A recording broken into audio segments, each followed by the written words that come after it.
RaaS and MaaS are growing threats. Ransomware is a nightmare. We've discussed it a bunch of times, so I'm not going to spend a lot of time on it, but ransomware is everywhere. But ransomware as a service is particularly nasty. Ransomware is not particularly difficult to write. For our project, I wrote some ransomware. It took me less than an hour. There are some wonderful tools for it on GitHub. Well, they are the best of them. You have to prove that you're a researcher, that you're a good guy, before they'll give you access to it. But ransomware as a service means you don't even have to be good. You go in and you say, I will distribute your ransomware. Yeah.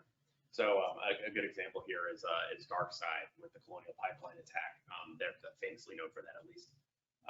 So DarkSide, they have affiliates, and these affiliates earn a percentage of successful ransom payment. And they have this business model where they have an online interview with the potential affiliate, and then they give them some ransomware code and say, okay, you try to attack a victim and we'll see if this works out. There's this whole business model surrounding this. It's just ridiculous. DarkSide is not one of them, but famously, two of the biggest ransomwares have a 24/7 support line. So if you get hit with it and you pay, they'll help get you back. Ransomware as a service, we just talked about DarkSide, Dharma, Doppelpaymer, Lockbit, MaaS. These are all over. You can find more about it. You can see the slides. They're all in use right now. Malware as a service, ransomware as a service is a subset of malware as a service. There's a lot of malware out there, but again, I don't have to be skilled to write it. Writing malware is hard. Now you don't have to, and as it says, Lazarus leveraged trick bots, malware as a service to carry out the attacks, which then became the 2017 WannaCry attack. It's just as easy to just go on the malware and pay somebody else to know what's going on. I don't have to. I can use malvertising.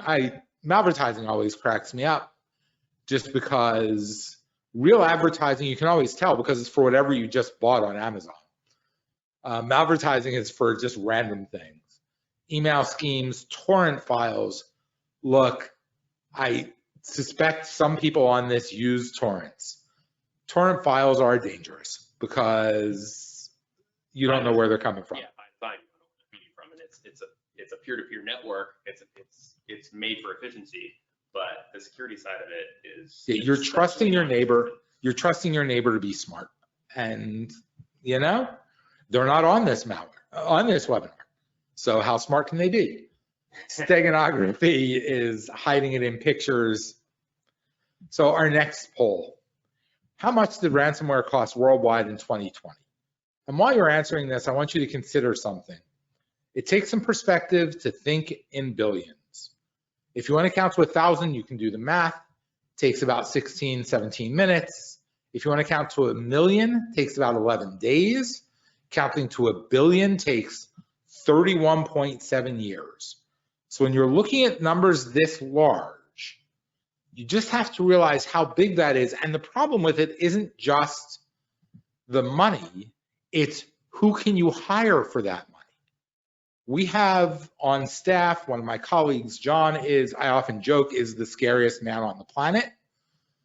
He's a great hacker. You probably can't hire John for $1 million because John is a good guy, but I would never want to wave $1 million in front of John's face because I know how good he is. And you can hire John's evil twin for a lot of money.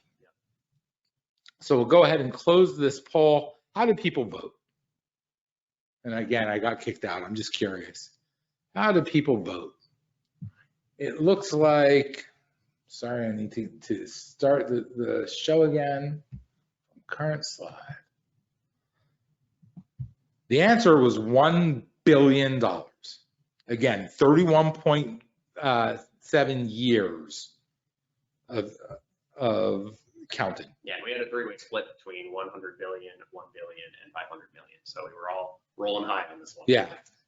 You guys know. That number, by the way, is going up and is projected by the end of 2022 to be over 20 billion.